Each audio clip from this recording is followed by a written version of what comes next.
ça peut faciliter la compréhension de l'écosystème dans lequel on va s'inscrire. Et puis, ça peut aussi donner de la visibilité à un projet qu'on a déjà bien ficelé, mais pour lequel on est encore en recherche de partenaires, ou bien institutionnels, ou bien financiers ou autres.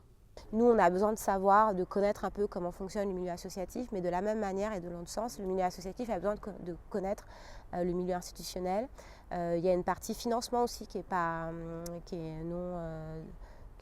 à négliger. Et je trouve que voilà, c'est un prix de qualité qui est reconnu donc, au niveau national, qui donne plus de légitimité. Et comme j'ai pu le dire à mes collègues dans le cadre de ces 4 sessions, la légitimité pour un juge, c'est important. Voilà, quand le ministère de la Justice appose, reconnaît une association, bah voilà, ça donne du crédit.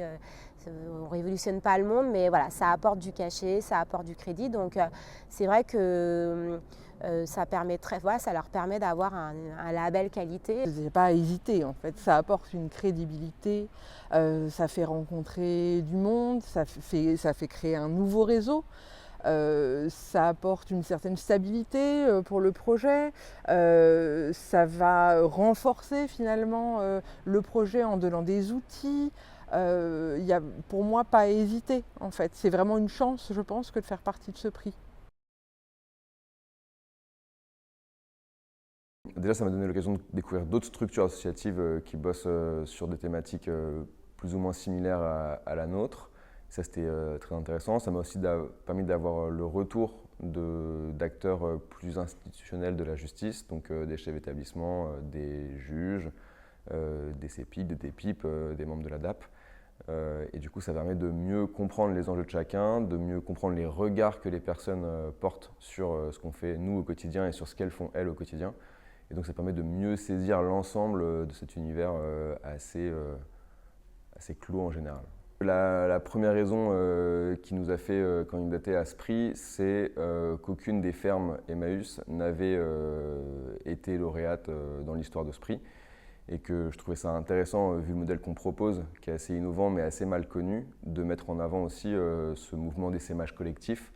Donc j'ai candidaté au nom de Cœur Madeleine, enfin d'Emmaüs Source d'Envol, mais dans l'optique de représenter vraiment le travail accompli par l'ensemble des fermes Emmaüs. Moi, ce qui m'a particulièrement frappée et qui est très intéressant dans les séances qu'on a pu mettre en place d'intelligence collective, c'est vraiment la rareté des espaces où on peut parler à égalité entre partenaires institutionnels, partenaires associatifs, peut-être demain bénéficiaires. On a évoqué cette possibilité qui me semble très intéressante.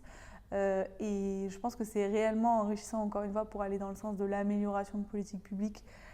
Parce que même si voilà, on peut avoir des remontées d'informations en décalé ou des demandes d'informations de la part des services, ça n'a rien à voir que d'échanger directement avec des partenaires et le prix 2D a vraiment permis de créer cette horizontalité et ça c'est quelque chose voilà, qui existe rarement dans des espaces et encore moins dans des espaces peut-être institutionnels au sein du ministère de la Justice. Et bien justement, sortez de votre cadre et venez rencontrer le cadre des autres.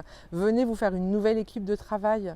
Venez rencontrer des personnes qui vont devenir en fait vos collègues. C'est-à-dire que ce n'est pas parce qu'on n'a pas le même employeur, notre employeur commun, c'est la personne placée sous main de justice en réalité. On est là pour eux et donc c'est des nouveaux collègues que j'ai rencontrés moi aussi ici.